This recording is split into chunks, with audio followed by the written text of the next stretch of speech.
जय हिंद साथियों, good morning, Radhe Radhe, जय श्री राम। कैसे हैं आप सभी लोग? आई होप आप लोग अच्छे होंगे, स्वस्थ होंगे, मस्त होंगे और अपनी पढ़ाई अच्छे से कर रहे होंगे। तो एक बार फिर से स्वागत है आपके अपने चैनल रोली क्लासेस में। हम फिर से हाजिर हैं एक नई सीरीज के साथ, जिसमें हम UP triple S C ANM से रिलेटेड सभी क्वेश्चंस को सॉल्व कराएंगे और आपकी तैयारी को बेहतर बनाएंगे। तो आप सभी लोग जोश और जुनून के साथ जुड़ जाइए और सभी लोगों को शेयर कर दीजिए जिन्होंने UP triple S C ANM का फॉर्म भरा हुआ है और जो लोग UP triple S C ANM का पेपर क्लियर करना चाहते हैं। तो बहुत ही बेहतरीन शानदार कंटेंट के साथ हम फिर से हाजिर हैं। तो आइए इस क्लास को स्टार्ट करते हैं। आज की क्लास का पहला क्वेश्चन आपकी स्क्रीन पे ये रहा, आप लोग पढ़िए और आंसर कीजिए। आज की series previous year question paper की है। जो आज का ये क्वेश्चन पेपर है ये बिहार एएनएम का है और इसकी जो डेट है 11 जनवरी 2024 है। 11 जनवरी 2024। तो आज का जो प्रीवियस ईयर पेपर है, क्वेश्चन पेपर, ये 11 जनवरी 2024 को हुआ था बिहार एएनएम का। तो आप लोग बहुत अच्छे से क्वेश्चन को पढ़ेंगे, फिर आंसर करेंगे और अपनी तैयारी को चेक करेंगे कि आपकी तैयारी कैसी चल रही। तो आप सभी को पता है, जैसा कि पता है कि आप लोगों को प्रैक्टिस के अलावा आपको प्रीवियस ईयर भी लगाना चाहिए, क्योंकि प्रीवियस ईयर क्वेश्चन लगाने से आपको ये समझ में आता है कि जो क्वेश्चन का पैटर्न है हमेशा चेंज होता रहता है, तो वो किस टाइप के क्वेश्चंस को पूछ रहा है।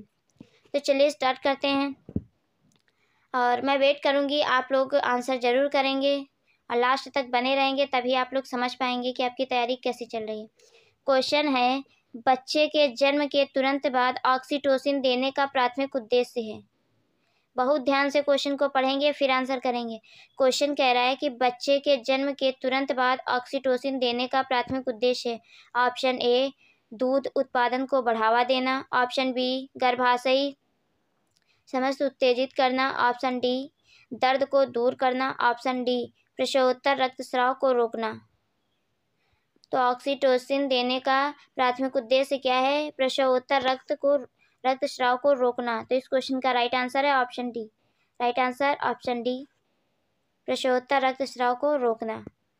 नेक्स्ट क्वेश्चन आपकी स्क्रीन पे ये रहा, आप लोग पढ़िए और आंसर कीजिए।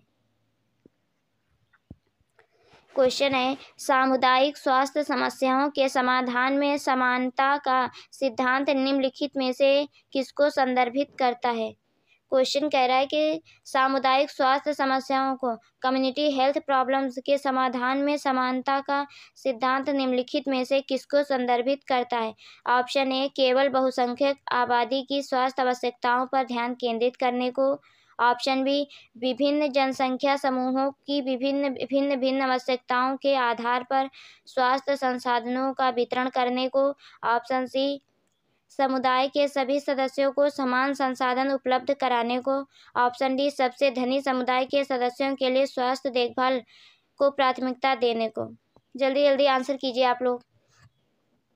जैसा कि आप सभी को मैं बता दूं कि ये जो बिहार एएनएम का पेपर है, तो ये ऐसा ना ये सोचिए कि सिर्फ बिहार के ही बच्चे इसको सॉल्व करेंगे या उसको रिप्लाई देंगे, क्योंकि क्वेश्चन अगर सेम सब्जेक्ट है तो क्वेश्चन तो ऐसे ही आते हैं। तो वो फिर चाहे बिहार हो या राजस्थान हो या एमपी हो या फिर केरला हो, छत्तीसगढ़ हो, झारखंड हो, उसमें कोई फ़र्क नहीं पड़ता। बस फ़र्क ये है कि वो वहाँ पे हो चुका है तो उसका आपको आइडिया लग जाएगा कि कहाँ पे क्वेश्चन कैसे पूछे जाते हैं। और इन्हीं सब चीज़ों को लेकर आपकी तैयारी को बेहतर बनाना है तो आपको ये सब चीज़ें तो करनी ही होंगी। तो आप लोग प्लीज़ वीडियो को लाइक और शेयर कर दीजिए, क्योंकि इसमें कोई आपको पैसा नहीं पड़ता, फ्री ऑफ कॉस्ट है। लाइक शेयर सब्सक्राइब तो आप कर लीजिए। जल्दी जल्दी आंसर कीजिए आप लोग। और आपके एग्ज़ाम की डेट आने ही वाली है, देखिए किस दिन आ जाती है आपकी एग्ज़ाम की डेट। तो इससे बेहतर है कि आप लोगों की तैयारी बहुत अच्छी हो जाए तब तक, जब तक एग्ज़ाम डेट आए। तो इस क्वेश्चन का राइट आंसर है ऑप्शन बी।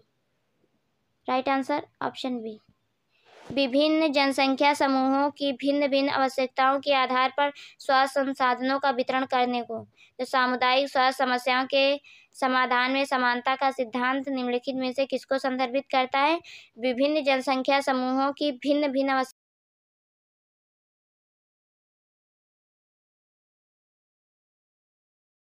पढ़िए और आंसर कीजिए। क्वेश्चन है, 50 वर्ष से अधिक उम्र की महिलाओं के लिए निम्नलिखित में से कौन सी अनुशंसित स्वास्थ्य जांच है? आपको बताना है कि 50 वर्ष से अधिक उम्र की महिलाओं के लिए निम्नलिखित में से कौन सी अनुशंसित स्वास्थ्य जांच है। ऑप्शन ए, केवल नियमित रूप से रक्त ग्लूकोज परीक्षण। ऑप्शन बी, केवल नियमित सर्वाइकल कैंसर की जांच। ऑप्शन सी, केवल नियमित त्वचा कैंसर की जांच। ऑप्शन डी, ऑस्टियोपोरोसिस के लिए हड्डी की घनत्व परीक्षण। तो आपको बताना है कि 50 वर्ष से अधिक उम्र की महिलाओं के लिए निम्नलिखित में से कौन सी अनुशंसित स्वास्थ्य जांच है। आंसर कीजिए जल्दी जल्दी आप लोग। तो इस क्वेश्चन का राइट आंसर है option D. Right answer option D, osteoporosis के लिए हड्डी की घनत्व परीक्षण। इंपॉर्टेंट क्वेश्चन है, नोट कर लीजिए, ऐसे ही घुमा फिरा के पूछते हैं। नेक्स्ट क्वेश्चन आपकी स्क्रीन पे ये रहा, आप लोग पढ़िए और आंसर कीजिए। क्वेश्चन है, भ्रूण के विकास का चरण गर्भावस्था के किस सप्ताह के आसपास शुरू होता है। क्वेश्चन कह रहा है, भ्रूण के विकास का चरण गर्भावस्था के किस सप्ताह के आसपास शुरू होता है। ऑप्शन ए 9वें सप्ताह, ऑप्शन बी 14वें सप्ताह, ऑप्शन सी 12वें सप्ताह, ऑप्शन डी 7वें सप्ताह। जल्दी जल्दी आप लोग आंसर कीजिए। चलिए आप लोग आंसर कीजिए जल्दी जल्दी इस क्वेश्चन का। इस क्वेश्चन का राइट आंसर है option A. Right answer option A 9वें सप्ताह। क्वेश्चन को बहुत ध्यान से पढ़ेंगे तब आंसर करेंगे। क्वेश्चन था, भ्रूण के विकास का चरण गर्भावस्था के किस सप्ताह के आसपास शुरू होता है। इस क्वेश्चन का राइट आंसर ऑप्शन ए 9वें सप्ताह। नेक्स्ट क्वेश्चन आपकी स्क्रीन पे ये रहा, आप लोग पढ़िए और आंसर कीजिए। क्वेश्चन है, नवजात पुनर्जीवन के दौरान अंतःश्वसनिकीय इंट्यूबेशन का संकेत तब दिया जाता है जब। ऑप्शन ए, नवजात शिशु प्रीटर्म में हो। ऑप्शन बी, इसमें मिकोमियम रंजित एमनियोटिक द्रव होता हो।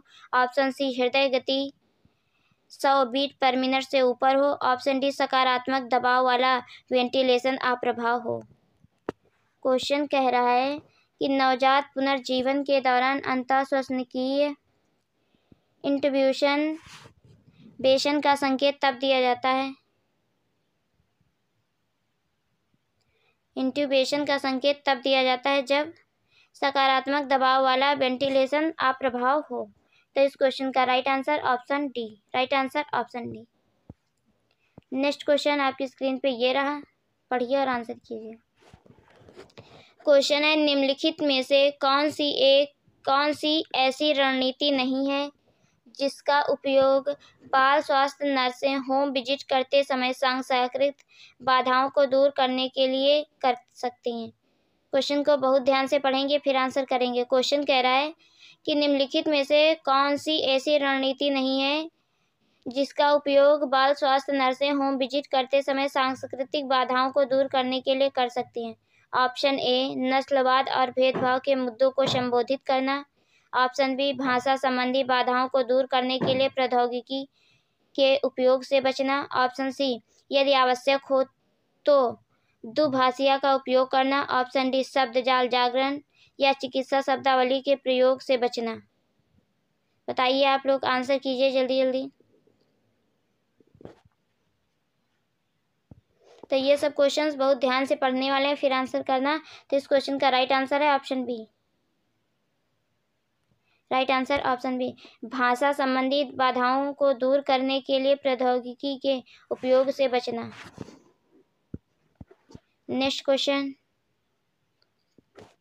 ये रहा, नवजात शिशु में श्वसन तंगी के मामलों में सर्फैक्टेंट का उचित प्रबंधन किसके माध्यम से होता है।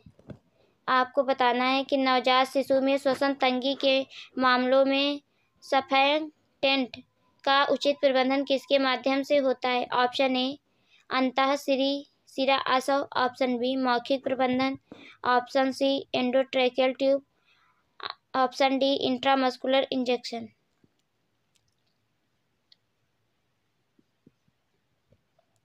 नवजात शिशु में श्वसन तंगी के मामलों में सर्फैक्टेंट का उचित प्रबंधन किसके माध्यम से किया जाता है। तो इसका राइट आंसर है ऑप्शन सी, एंडोट्रैकियल ट्यूब से। Right answer option C. Next question आपकी स्क्रीन पे ये रहा, क्वेश्चन है, खसरे की रोकथाम के संदर्भ में हार्ड इम्यूनिटी सबसे अच्छी तरह प्राप्त अच्छी तरह तब प्राप्त होती है जब जनसंख्या के कितने प्रतिशत को टीका लगाया जाता है। क्वेश्चन को बहुत ध्यान से पढ़ेंगे। क्वेश्चन है, खसरे की रोकथाम के संदर्भ में हार्ड इम्यूनिटी सबसे अच्छी तरह तब प्राप्त होती है जब जनसंख्या के कितने प्रतिशत को टीका लगाया जाता है। ऑप्शन ए कम से कम 85%, ऑप्शन बी कम से कम 95%, ऑप्शन सी कम से कम 50%, ऑप्शन डी कम से कम 70%। तो कितने परसेंट टीका लगाया जा सकता है तब अच्छी तरह से हार्ड इम्यूनिटी प्राप्त की जा सकती है। तो इस क्वेश्चन का राइट आंसर है option B. Right answer option B, कम से कम 95%, कितना, कम से कम 95% टीकाकरण किया गया हो। Next question. क्वेश्चन है, प्राथमिक देखभाल में एक आंख में पर्दे जैसी दृष्टि हानि का संकेत हो सकता है। क्वेश्चन कह रहा है, प्राथमिक देखभाल में एक आंख में पर्दे जैसी दृष्टि हानि का संकेत हो सकता है। ऑप्शन ए मोतियाबिंद, option B macular degeneration, option C glaucoma, option D retinal detachment. तो आपको बताना है एक आंख में पर्दे जैसी दृष्टि हानि का संकेत हो सकता है। तो इस क्वेश्चन का राइट आंसर है option D retinal detachment. Right answer option D. आप लोग जल्दी जल्दी आंसर कीजिए। नेक्स्ट क्वेश्चन आपकी स्क्रीन पे ये रहा, प्रसव के दौरान भ्रूण ट्रैचिकार्डिया इसके संकेत हो सकते हैं या हो सकता है, किसके संकेत हो सकता है। ऑप्शन ए इंट्रा इम्यूनिटिक संक्रमण, ऑप्शन बी भ्रूण कल्याण, ऑप्शन सी तत्काल डिलीवरी की आवश्यकता, ऑप्शन डी मातृ थकान या मैटरनल डिस्ट्रेस या फटीग। क्वेश्चन कह रहा है कि प्रसव के दौरान भ्रूण ट्रैचिकार्डिया इसमें से संकेत हो सकता है, किसका संकेत हो सकता है। ट्रैचिकार्डिया का मतलब क्या होता है, हार्ट रेट का बढ़ना। ब्रैडिकार्डिया का मतलब क्या होता है, हार्ट रेट का कम होना। तो इस क्वेश्चन का राइट आंसर है option A. Right answer option A intra amniotic संक्रमण। इंट्रा इम्यूनिटिक संक्रमण, right answer option A. Next question आपकी स्क्रीन पे ये रहा। क्वेश्चन है, प्रसवोत्तर थ्रोम्बोफिलिटिस के विकास का सबसे अधिक संकेत निम्न में से मिलता है। निम्न से मिलता है। ऑप्शन ए सामान्यीकृत शरीर दर्द से, ऑप्शन बी अचानक बुखार और ठंड लगने से, ऑप्शन सी एक पैर में सूजन और दर्द से, ऑप्शन डी मूत्र उत्पादन में कमी से। तो प्रसवोत्तर थ्रोम्बोफिलिटिस के विकास का सबसे अधिक संकेत निम्न में से मिलता है, कब मिलता है, तो आपको बताना है। इस क्वेश्चन का राइट आंसर है ऑप्शन सी एक पैर में सूजन और दर्द से। Right answer option C. Next question आपकी स्क्रीन पे ये रहा। क्वेश्चन है, अंतर्गर्भाशयी देखभाल में निरंतर इलेक्ट्रॉनिक भ्रूण निगरानी सबसे आवश्यक है। ऑप्शन ए सभी डिलीवरी के लिए, ऑप्शन बी सक्रिय प्रसवाधीन महिलाओं के लिए, ऑप्शन सी उच्च जोखिम वाली गर्भावस्थाओं के लिए, ऑप्शन डी कम जोखिम वाली गर्भावस्थाओं के लिए। अंतर्गर्भाशयी देखभाल में निरंतर इलेक्ट्रॉनिक भ्रूण निगरानी सबसे आवश्यक है। बताइए आप लोग जल्दी जल्दी आंसर कीजिए। इस क्वेश्चन का राइट आंसर है option B C. Right answer option C उच्च जोखिम वाली गर्भावस्थाओं के लिए। तो right answer option C. Next question आपकी स्क्रीन पे ये रहा। क्वेश्चन है, प्रधानमंत्री स्वास्थ्य सुरक्षा योजना PMSSY की कार्यान्वयन रणनीति निम्नलिखित सिद्धांतों को दर्शाती है। ऑप्शन ए स्वास्थ्य संवर्धन model, option B biomedical model, option C system सिद्धांत, ऑप्शन डी पारिस्थितिकी मॉडल।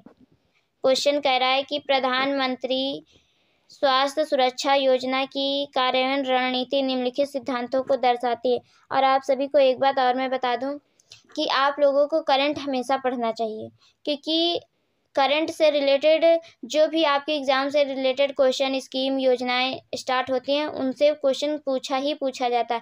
तो इसलिए सब्जेक्ट के साथ साथ आप करंट से भी जुड़े रहें ताकि आपके 2 से 4 क्वेश्चन ऐसे आपको सही हो सकते हैं, क्योंकि 2 से 4 क्वेश्चन हमेशा करंट से आते हैं। जो स्वास्थ्य से रिलेटेड होते हैं वो पूछे ही जाते हैं कि कौन सी स्कीम लॉन्च की है, कहाँ से लॉन्च की है, उसका उद्देश्य क्या है, तो ये सब। तो इस क्वेश्चन का राइट आंसर है option C. Right answer option C, system सिद्धांत। नेक्स्ट क्वेश्चन आपकी स्क्रीन पे ये रहा। क्वेश्चन है, निम्नलिखित में से कौन सा नवजात शिशुओं और छोटे बच्चों के लिए प्रभावी होम विजिट का प्रमुख तत्व नहीं है। तो आपको बताना है कि प्रमुख तत्व नहीं है, नहीं को अंडरलाइन कीजिए।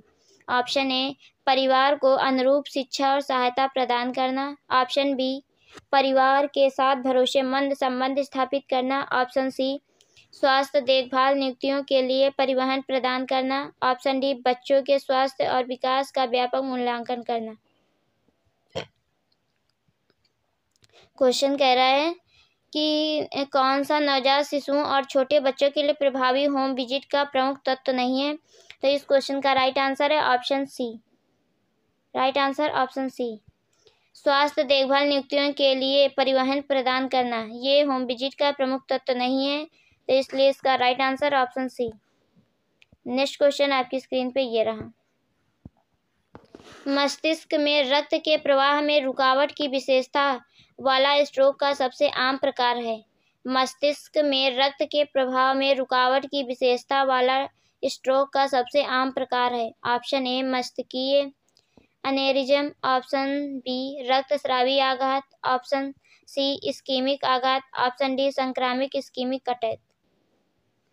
क्वेश्चन कह रहा है, मस्तिष्क में रक्त के प्रवाह में रुकावट की विशेषता वाला स्ट्रोक का सबसे आम प्रकार क्या है। तो इस क्वेश्चन का राइट आंसर है option C. Right answer option C, ischaemic आघात या shock. Right answer option D. Note कर लीजिए, ये सभी क्वेश्चन बहुत इंपॉर्टेंट है। नेक्स्ट क्वेश्चन आपकी स्क्रीन पे ये रहा। क्वेश्चन है, मिशन इंद्रधनुष की टीकाकरण रणनीति निम्न में से किसका एक अनुप्रयोग है। ऑप्शन ए, तर्कसंगत कार्रवाई का सिद्धांत। ऑप्शन बी, सामाजिक समर्थन सिद्धांत। ऑप्शन सी, संरक्षण प्रेरणा सिद्धांत। ऑप्शन डी, सार्वभौमिक टीकाकरण कार्यक्रम। तो आपको बताना है, मिशन इंद्रधनुष की टीकाकरण रणनीति निम्न में से किसका अनुप्रयोग है। इंपॉर्टेंट क्वेश्चन है, तो इसका राइट आंसर है ऑप्शन डी।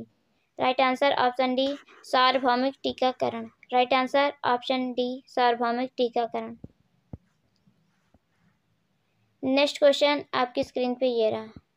क्वेश्चन है, प्रसवोत्तर प्रीएक्लेम्सिया के मामले में किस लक्षण के लिए तत्काल चिकित्सा ध्यान देने की आवश्यकता होगी।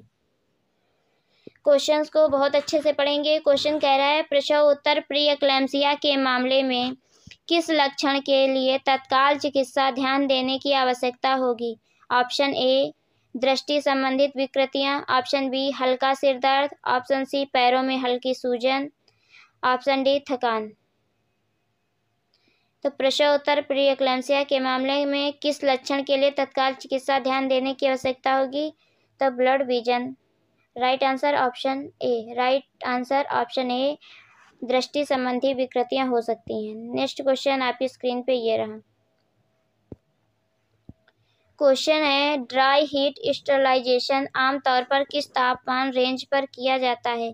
आपको बताना है कि ड्राई हीट स्टरलाइजेशन आमतौर पर किस तापमान रेंज पर किया जाता है। Option A, 180 to 190 degree Celsius. Option B, 100 to 110 degree Celsius. Option C, 121 to 131 degree Celsius. Option D, 160 to 170 degree Celsius. Dry heat sterilisation आमतौर पर किस तापमान रेंज पर किया जाता है। इंपॉर्टेंट क्वेश्चन है, इसे नोट कर लीजिए। तो इस क्वेश्चन का right answer option D. Right answer option D, 160 to 170 degree Celsius पर। Right answer option D. Next question आपकी स्क्रीन पे ये रहा। नवजात नेत्र रोग की रोकथाम के लिए अनुशंसित एजेंट है। ऑप्शन ए, सिल्वर नाइट्रेट घोल। Option B, erythromycin ointment. Option C, gentamicin drop. Option D, tetracycline ointment. Question कह रहा है कि नवजात नेत्र रोग की रोकथाम के लिए अनुशंसित एजेंट है। इंपॉर्टेंट क्वेश्चन है, इसे आप नोट भी कर सकते हैं क्योंकि आपके एग्जाम में भी पूछा जा सकता है। तो इस क्वेश्चन का राइट आंसर है option B, erythromycin ointment. Erythromycin ointment. Next question आपकी स्क्रीन पे ये रहा। क्वेश्चन है, महिलाओं में आयरन की कमी से होने वाला एनीमिया विशेष रूप से निम्न कारणों से आम है। आपको बताना है कि महिलाओं में आयरन की कमी से होने वाला एनीमिया विशेष रूप से निम्न कारणों से आम है। ऑप्शन ए, उच्च शारीरिक गतिविधि स्तर से। ऑप्शन बी, मानसिक धर्म में खून की कमी से। ऑप्शन सी, रजोनिवृत्ति के बाद हार्मोनल परिवर्तन से। ऑप्शन डी, आयरन युक्त खाद्य पदार्थों के सेवन से। तो आपको बताना है कि महिला में आयरन की कमी से होने वाला एनीमिया विशेष रूप से निम्न कारणों में आम है, तो वो कौन से कारण है। इंपॉर्टेंट क्वेश्चन है, तो इसका राइट आंसर है ऑप्शन बी, मासिक धर्म में खून की कमी से। मासिक धर्म में खून की कमी से, right answer option B. Next question ये रहा। क्वेश्चन है, नवजात देखभाल के संदर्भ में अपगार स्कोर का मूल्यांकन इस प्रकार किया जाता है। आपको बताना है अपगार स्कोर का मूल्यांकन किस प्रकार किया जाता है। ऑप्शन ए, जन्म के 5 और 10 मिनट बाद। ऑप्शन बी, जन्म के 1 और 5 मिनट बाद। ऑप्शन सी, जन्म के समय और 1 मिनट बाद। ऑप्शन डी, जन्म के तुरंत बाद और 10 मिनट बाद। तो आपको बताना है अपगार स्कोर का मूल्यांकन किस प्रकार किया जाता है। जल्दी जल्दी आंसर कीजिए आप लोग।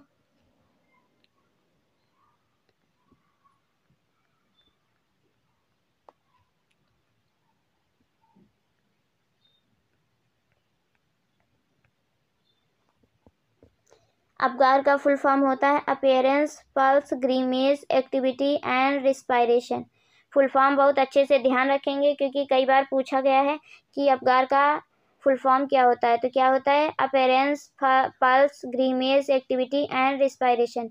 जो अपगार स्कोर है इसकी शुरुआत कब हुई थी, तो अपगार स्कोर की शुरुआत 1952 में डॉक्टर अपगार वर्जीनिया के द्वारा हुआ था। कब, 1952 में डॉक्टर अपगार वर्जीनिया ने किया था। और इसमें क्या क्या चेक करते हैं, तो स्किन कलर देखते हैं, मसल टोन देखते हैं, रिफ्लेक्स देखते हैं, हार्ट रेट देखते हैं और रिस्पायरेशन चेक करते हैं।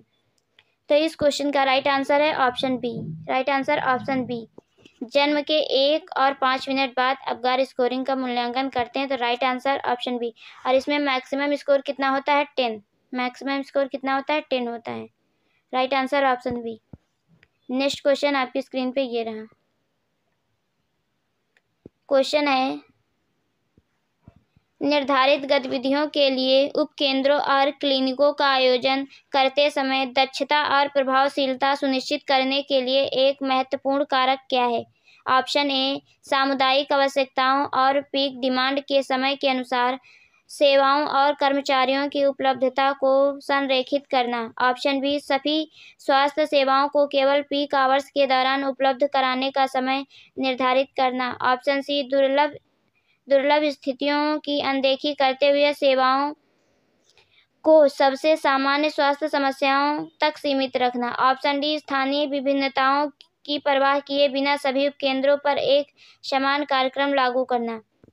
क्वेश्चन पूछा है, निर्धारित गतिविधियों के लिए उपकेंद्रों और क्लिनिकों का आयोजन करते समय दक्षता और प्रभावशीलता सुनिश्चित करने के लिए एक महत्वपूर्ण कारक क्या है। तो इस क्वेश्चन का राइट आंसर ऑप्शन ए है, सामाजिक आवश्यकताओं और पीक डिमांड के समय के अनुसार सेवाओं और कर्मचारियों की उपलब्धता को संरेखित करना। तो इस क्वेश्चन का राइट आंसर है option A. Right answer option ए। बहुत ध्यान से क्वेश्चन पढ़ेंगे फिर आंसर करेंगे। नेक्स्ट क्वेश्चन आपकी स्क्रीन पे ये रहा। नर्सें व्यक्तिगत पोषण को प्रभावी ढंग से कैसे बढ़ावा दे सकती हैं। नर्सें व्यक्तिगत पोषण को प्रभावी ढंग से कैसे बढ़ावा दे सकती हैं। ऑप्शन ए, व्यक्तिगत स्वास्थ्य स्थिति और जीवन शैली के आधार पर व्यक्तिगत पोषण संबंधी परामर्श प्रदान करके।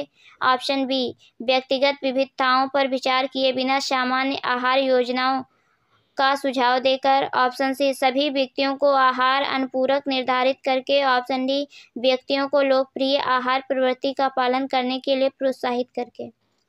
क्वेश्चन कह रहा है कि नर्सें व्यक्तिगत पोषण को प्रभावी ढंग से कैसे बढ़ावा दे सकती हैं। तो आपको बताना है इस क्वेश्चन का राइट आंसर क्या है। जल्दी जल्दी आप लोग आंसर कीजिए, आप लोगों का आंसर बहुत लेट आता है। तो इस क्वेश्चन का राइट आंसर है option A. Right answer option ए। व्यक्तिगत स्वास्थ्य स्थिति और जीवन शैली के आधार पर व्यक्तिगत पोषण संबंधी परामर्श प्रदान करके। Right answer option A. Next question आपकी स्क्रीन पे ये रहा। क्वेश्चन है, प्रसव पूर्ण स्क्रीनिंग परीक्षणों पर प्रसव पूर्ण काउंसलिंग से गर्भवती माताओं को सूचित किया जाना चाहिए कि ये परीक्षण निम्न में से किसके लिए डिजाइन किए गए हैं। ऑप्शन ए, बच्चों का लिंग और शारीरिक गुणधर्म का निर्धारण करने के लिए। ऑप्शन बी, कुछ आनुवंशिक स्थितियों के जोखिम का मूल्यांकन करने के लिए। ऑप्शन सी, अपने माता पिता की देखभाल और विकास को अनुकूलित करने के लिए। ऑप्शन डी, प्रसव की सटीक तारीख का पूर्वानुमान करने के लिए। आंसर कीजिए आप लोग। अब आप देख लीजिए कि ये आपका 11 जनवरी 2024 का पेपर है और किस टाइप के क्वेश्चन इसमें पूछेंगे। कितने ही स्टेटमेंट्स, चाहे वो आपका कम्युनिटी हो या चाइल्ड हेल्थ नर्सिंग हो या फिर हेल्थ प्रमोशन हो या मिडवाइफरी हो, सभी सब्जेक्ट से आपसे स्टेटमेंट फॉर्म में क्वेश्चन पूछा गया है। क्वेश्चन है, प्रसव पूर्व स्क्रीनिंग परीक्षणों पर प्रसव पूर्ण काउंसलिंग से गर्भवती माताओं को सूचित किया जाना चाहिए कि ये परीक्षण निम्न में से किसके लिए डिजाइन किए गए हैं। तो इस क्वेश्चन का राइट आंसर है option B. Right answer option B, कुछ आनुवंशिक स्थितियों के जोखिम का मूल्यांकन करने के लिए। Right answer option B. Next question आपकी स्क्रीन पे ये रहा।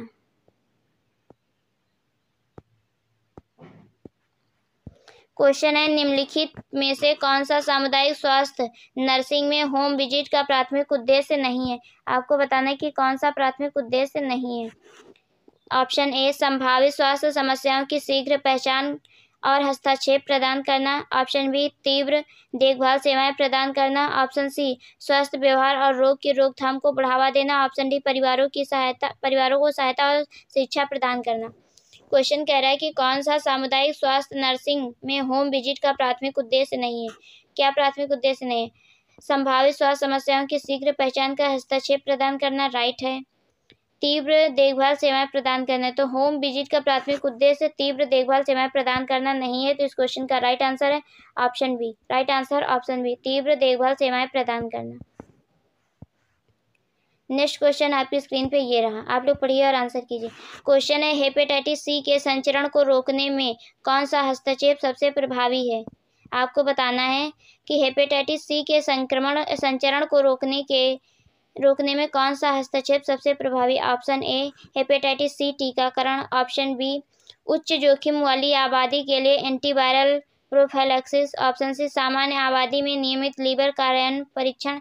ऑप्शन डी, ब्लड ट्रांसफ्यूजन के सुरक्षित अभ्यास और ड्रग उपयोगकर्ताओं के लिए हानि कम करने की रणनीतियाँ। तो हेपेटाइटिस सी के संचरण को रोकने के लिए कौन सा सबसे प्रभावी तरीका है? ब्लड ट्रांसफ्यूजन के सुरक्षित अभ्यास और ड्रग उपयोगकर्ताओं के लिए हानि कम करने के लिए रणनीति। तो राइट आंसर ऑप्शन डी है। राइट आंसर ऑप्शन डी है, ध्यान रखिएगा। नेक्स्ट क्वेश्चन आपकी स्क्रीन पे ये रहा। क्वेश्चन है, एक बच्चे द्वारा वह व्रत की नकल करने की औसत आयु कितनी वर्ष है। क्वेश्चन कह रहा है, एक बच्चे द्वारा व्रत की नकल करने की औसत आयु कितने वर्ष है। ऑप्शन ए 4 वर्ष, ऑप्शन बी 2 वर्ष, ऑप्शन सी 3 वर्ष, ऑप्शन डी 5 वर्ष। इंपॉर्टेंट क्वेश्चन है, इसे नोट कर लीजिए क्योंकि इस टाइप से क्वेश्चन पूछे जाते हैं। तो इस क्वेश्चन का राइट आंसर है option C. Right answer option C 3 वर्ष। राइट आंसर ऑप्शन सी 3 वर्ष। नेक्स्ट क्वेश्चन आपकी स्क्रीन पे ये रहा। क्वेश्चन है, दांतों की नियमित सफाई और पॉलिशिंग सहित दांतों की स्वच्छता महत्वपूर्ण है क्योंकि। ऑप्शन ए, यह दांतों को तेज करने में मदद करता है। ऑप्शन बी, यह दंत क्षय और मसूड़ों की बीमारियों को रोकने में मदद करता है। ऑप्शन सी, यह आत्मविश्वास और व्यक्तित्व को बढ़ावा देता है। ऑप्शन डी, यह एक धार्मिक प्रथा है। क्वेश्चन कह रहा है कि दांतों की नियमित सफाई और फ्लॉसिंग सहित दांतों की स्वच्छता महत्वपूर्ण क्यों है। तो इस क्वेश्चन का राइट आंसर है ऑप्शन बी, यह दंत के क्षय और मसूड़ों की बीमारियों को रोकने में मदद करता है, इसलिए नियमित दांतों की सफाई करनी चाहिए। राइट आंसर नेक्स्ट क्वेश्चन आपकी स्क्रीन पे ये रहा। क्वेश्चन है आयरन अनुपूरण किस आयु वर्ग के बच्चों के लिए विशेष रूप से महत्वपूर्ण है। आपको बताना है कि आयरन अनुपूरण किस आयु वर्ग के बच्चों के लिए विशेष रूप से महत्वपूर्ण है। ऑप्शन ए 12 से 18 वर्ष के किशोर, ऑप्शन बी 6 से 23 महीने के शिशु, ऑप्शन सी 1 से 3 वर्ष के बच्चे, ऑप्शन डी नवजात शिशु। क्वेश्चन में पूछा गया है कि आयरन अनुपूरण किस आयु वर्ग के बच्चों के लिए विशेष रूप से महत्वपूर्ण है। तो इस क्वेश्चन के अकॉर्डिंग इसका राइट आंसर ऑप्शन बी है 6 से 23 माह के शिशु के लिए। Right answer option B. Next question आपकी स्क्रीन पे ये रहा, आप लोग पढ़िए और आंसर कीजिए। क्वेश्चन है भारत में राष्ट्रीय तंबाकू नियंत्रण कार्यक्रम NTCP किस व्यवहार परिवर्तन सिद्धांत के अनुरूप है। ऑप्शन ए सामाजिक संज्ञानात्मक सिद्धांत, ऑप्शन बी नियोजित व्यवहार का सिद्धांत, ऑप्शन सी स्वास्थ्य विश्वास model, option D transtheoretical model. तो आपको बताना है कि NTCP किस व्यवहार परिवर्तन सिद्धांत के अनुरूप है। नोट कर लीजिए, इस तरह पूछेंगे आपसे।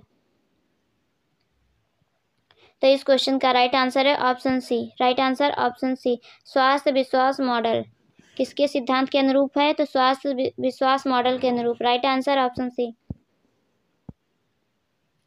नेक्स्ट क्वेश्चन आपकी स्क्रीन पे ये रहा, माता पिता को बचपन के पोषण के बारे में शिक्षित करने में एक नर्स को क्या प्राथमिकता देनी चाहिए। क्वेश्चन कह रहा है माता पिता को बचपन में पोषण के बारे में शिक्षित करने में एक नर्स को क्या प्राथमिकता देनी चाहिए। ऑप्शन ए विभिन्न विकासात्मक चरणों में बच्चों की पोषण संबंधी आवश्यकताओं को समझना, ऑप्शन बी पोषक तत्वों के संतुलन पर विचार किए बिना केवल कैलोरी सेवन पर ध्यान केंद्रित करना, ऑप्शन सी प्राकृतिक खाद्य स्रोतों की तुलना में पूरकों की सिफारिश करना, ऑप्शन डी बच्चों की स्वास्थ्य स्थिति की परवाह किए बिना एक निश्चित आहार का पालन करने की आवश्यकता। तो आपको बताना है माता पिता को बचपन के पोषण के बारे में शिक्षित करने में एक नर्स को क्या प्राथमिकता देनी चाहिए। विभिन्न विकासात्मक चरणों में बच्चों की पोषण संबंधी आवश्यकताओं को समझाना है। तो इस क्वेश्चन का राइट आंसर है option A. Right answer option A. Next question आपकी स्क्रीन पे ये रहा,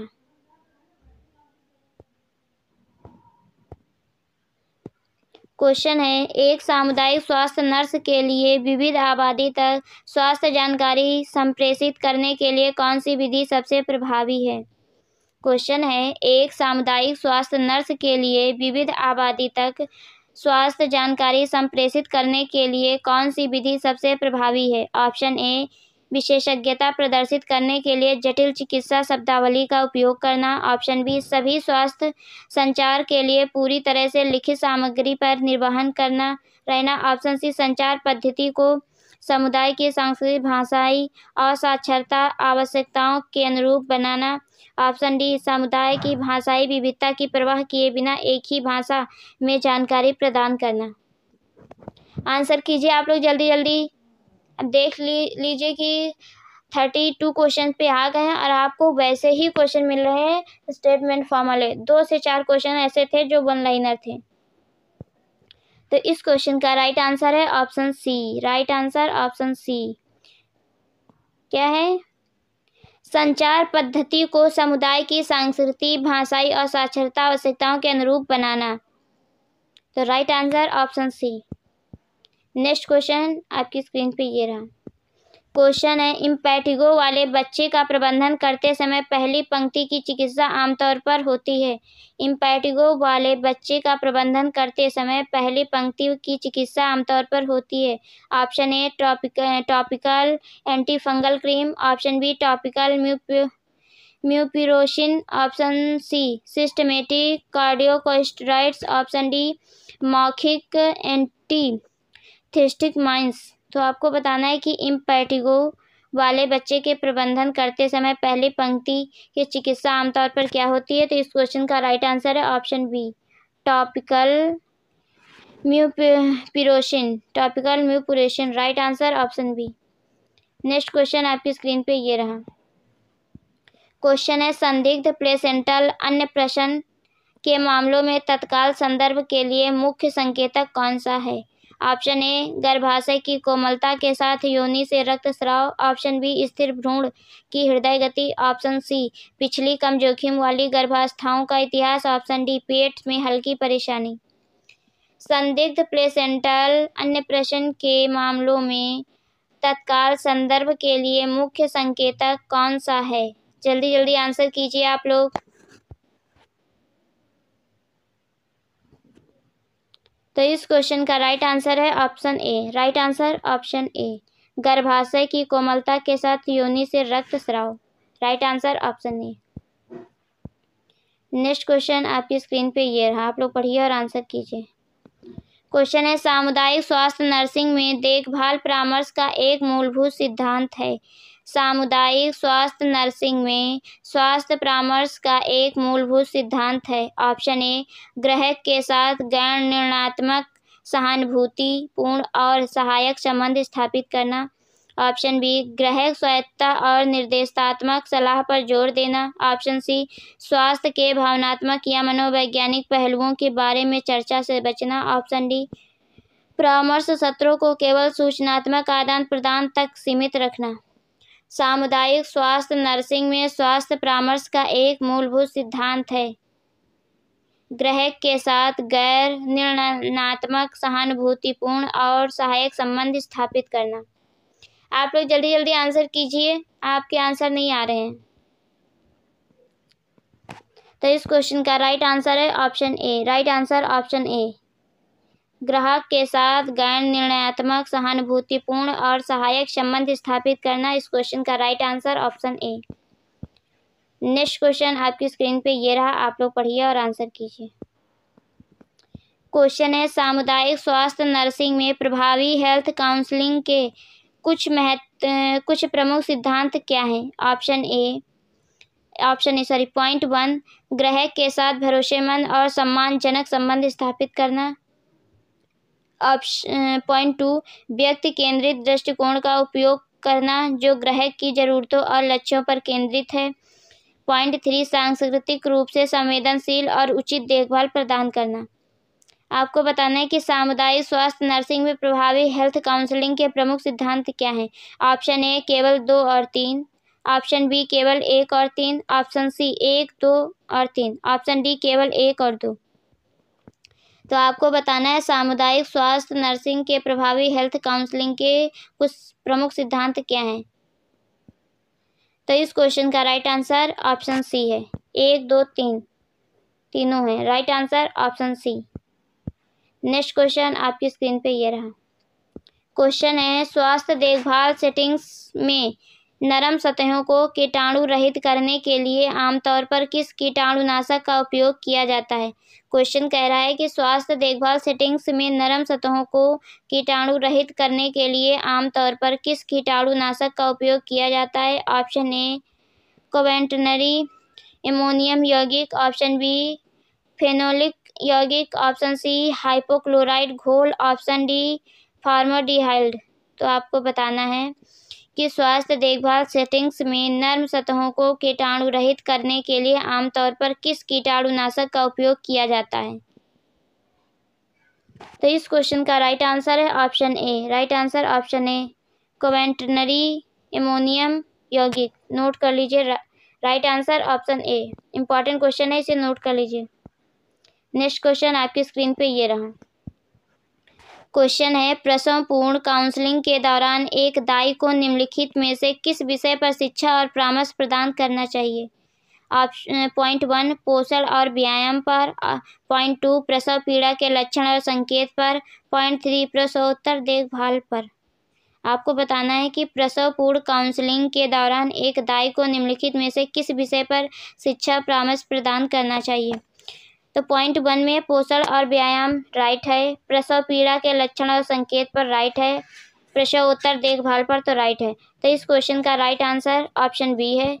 1, 2 और 3 तीनों सही है। तो राइट आंसर ऑप्शन बी, तीनों पर शिक्षा परामर्श प्रदान करना चाहिए। Right answer option B.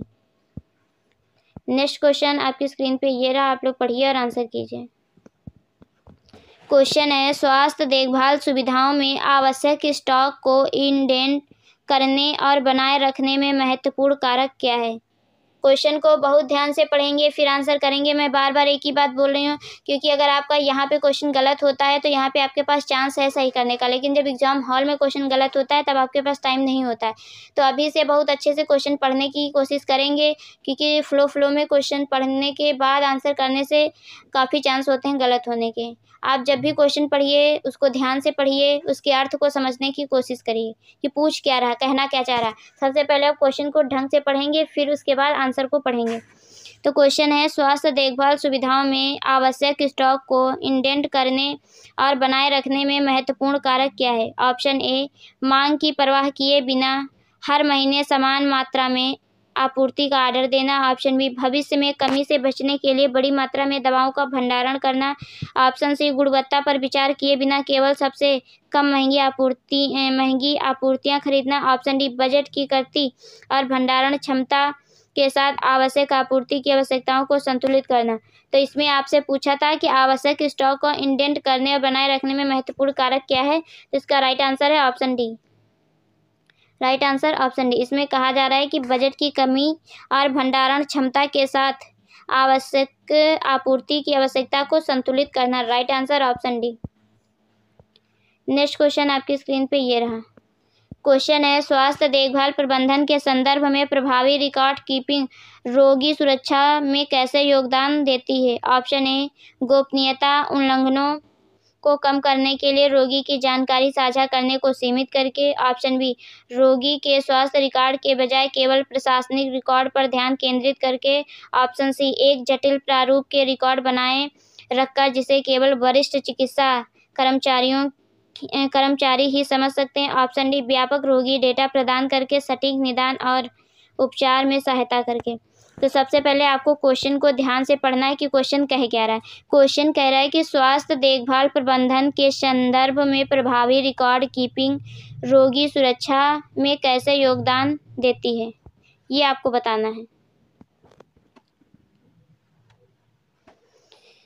व्यापक रोगी डेटा प्रदान करके सटीक निदान और उपचार में सहायता करके। तो इस क्वेश्चन का राइट आंसर है option D. Right answer option D. Important question है। नेक्स्ट क्वेश्चन आपकी स्क्रीन पे ये रहा। क्वेश्चन है दाई या मिडवाइफरी के संदर्भ में शिक्षा के माध्यम से समाज में महिलाओं की स्थिति को कैसे सुधारा जा सकता है। ऑप्शन ए शिक्षा को प्रसवोत्तर देखभाल तक सीमित रखकर। ऑप्शन बी महिलाओं को बुनियादी स्वच्छता के बारे में विशेष रूप से शिक्षा प्रदान करके। ऑप्शन सी केवल प्रसव के तकनीकी पहलुओं पर ध्यान केंद्रित करके। ऑप्शन डी प्रजनन अधिकारों स्वास्थ्य और विकल्पों के बारे में व्यापक शिक्षा के माध्यम से। तो आपको बताना है कि दाई के संदर्भ में शिक्षा के माध्यम से समाज में महिलाओं की स्थिति को कैसे सुधारा जा सकता है। बताइए आप लोग, आंसर कीजिए जल्दी जल्दी।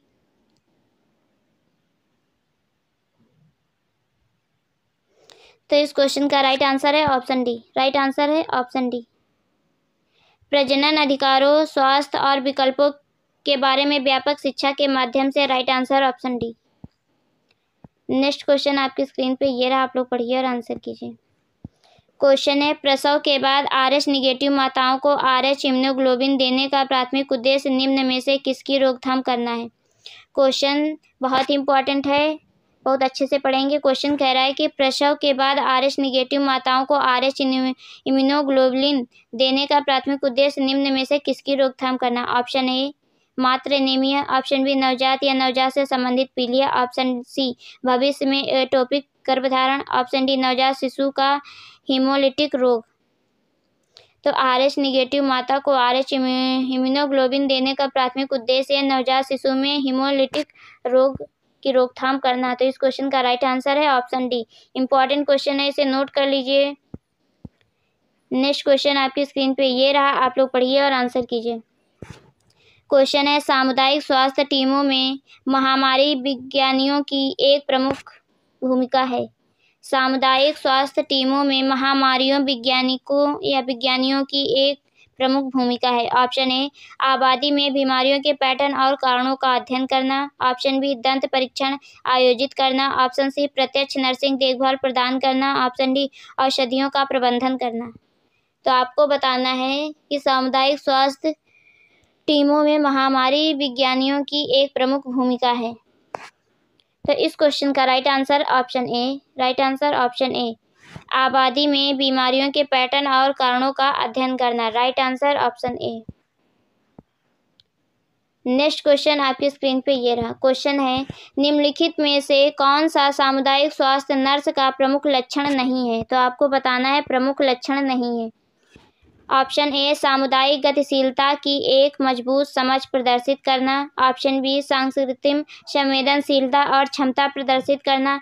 ऑप्शन सी, व्यक्तिगत रोगी देखभाल पर ध्यान केंद्रित करना। ऑप्शन डी, मजबूत पारस्परिक और संचार कौशल रखना। आपको बताना है कि निम्नलिखित में से कौन सा सामुदायिक स्वास्थ्य नर्स का प्रमुख लक्षण नहीं है। और आप सभी को एक और बात बता दूं कि इतने क्वेश्चन करने के बाद मुझे ये समझ में आया कि बिहार एनएम के पेपर में कि जो एनएम का वर्क होता है कम्युनिटी लेवल पे, और सबसे ज़्यादा क्वेश्चन यहाँ पे आपके कम्युनिटी लेवल और मिडवाइफरी से हैं, क्योंकि हर बार सामुदायिक स्वास्थ्य नर्स, सामुदायिक प्रॉब्लम, सामुदायिक समस्याओं, तो यही सब। तो इस चीज़ से आप लोगों को अंदाज़ा होना चाहिए कि क्वेश्चन किससे रिलेटेड ज़्यादा हैं। तो इस क्वेश्चन का right answer option C. Right answer option C, व्यक्तिगत रोगी देखभाल पर ध्यान केंद्रित करना। Right answer option C. Next question आपकी स्क्रीन पे ये रहा। क्वेश्चन है, प्रीटर्म को उस प्रसव के रूप में परिभाषित किया जाता है जो गर्भधारण के कितने सप्ताह पहले शुरू होता है? प्रीटर्म को उस प्रसव के रूप में परिभाषित किया जाता है जो गर्भधारण के कितने सप्ताह पहले शुरू होता है? ऑप्शन ए 34 सप्ताह, ऑप्शन बी 40 सप्ताह, ऑप्शन सी 37 सप्ताह, ऑप्शन डी 42 सप्ताह। बताइए आप लोग, जल्दी जल्दी आंसर कीजिए। क्वेश्चन कह रहा है, प्रीटर्म को उस प्रसव के रूप में परिभाषित किया जाता है जो गर्भधारण के कितने सप्ताह पहले शुरू होता है?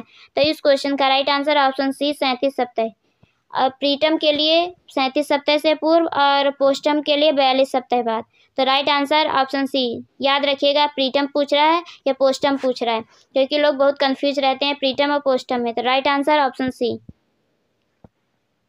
नेक्स्ट क्वेश्चन आपकी स्क्रीन पे ये रहा। क्वेश्चन है, निम्नलिखित में से किसके कारण रोगाणुरोधी प्रतिरोध पर महत्वपूर्ण चिंता का विषय है?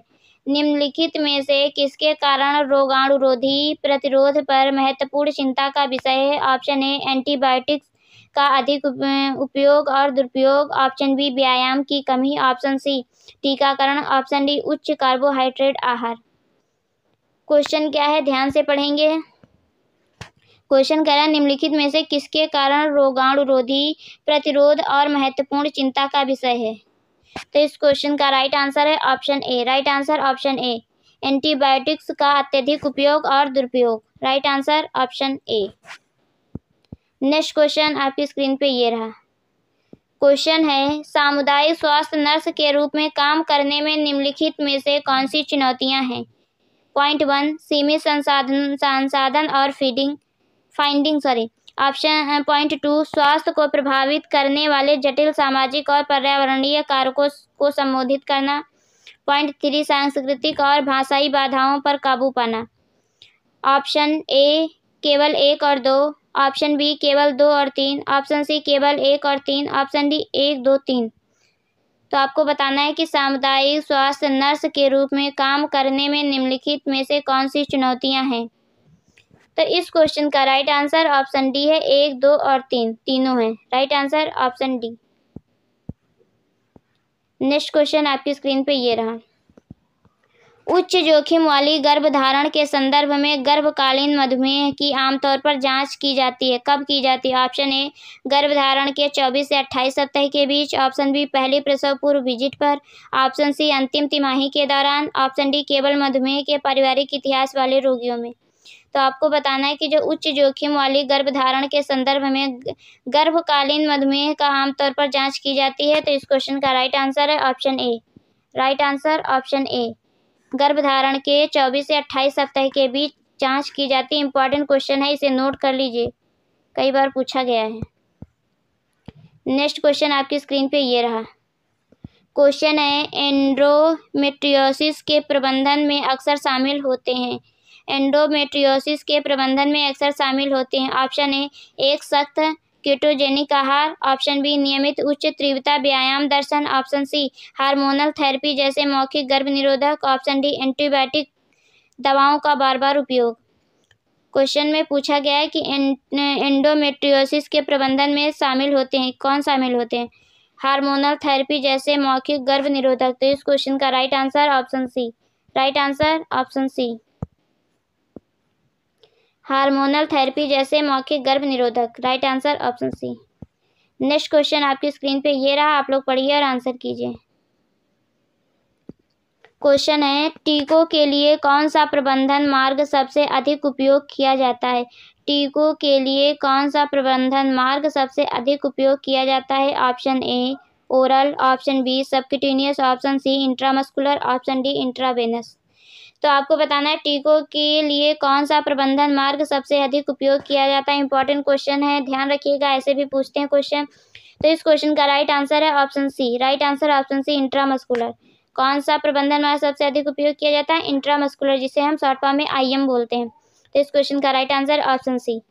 तो आप सभी लोग बताएंगे कि 50 क्वेश्चंस में आप लोगों का स्कोर क्या रहा, क्योंकि ये आपका प्रीवियस ईयर क्वेश्चन पेपर है जो कि 11 जनवरी 2024 को बिहार एनएम का पेपर हुआ था। तो आप सभी लोगों को बताना है कि 50 क्वेश्चंस में आप लोगों का स्कोर क्या रहा। ये पार्ट 1 था आपका, ये आपका पार्ट 1 था। पार्ट 2 जिसमें 51 से लेकर के 100 क्वेश्चन होंगे, वो नेक्स्ट टाइम आएगा। तो आप सभी लोग पहले पार्ट 1 को विजिट कीजिए, उसके बाद पार्ट 2 को। तो आप लोग बहुत अच्छे से क्वेश्चन को पढ़ेंगे, फिर आंसर करेंगे और लास्ट में अपना स्कोर भी बताएंगे। अगर वीडियो अच्छी लगी हो तो लाइक कीजिए, शेयर कीजिए और चैनल को सब्सक्राइब कीजिए, क्योंकि इसमें आपको कोई पैसा नहीं लगता है। तो इसलिए प्लीज़ आप लोगों से एक ही रिक्वेस्ट है कि आप लोग चैनल को सब्सक्राइब कीजिए और लाइक कीजिए और शेयर कीजिए। तो ये पार्ट 1 था, 1 to 50 क्वेश्चन। तो आप लोग जरूर कमेंट करके अपने स्कोर बताएंगे। मिलते हैं नेक्स्ट वीडियो में, तब तक के लिए bye bye, take care, thank you so much.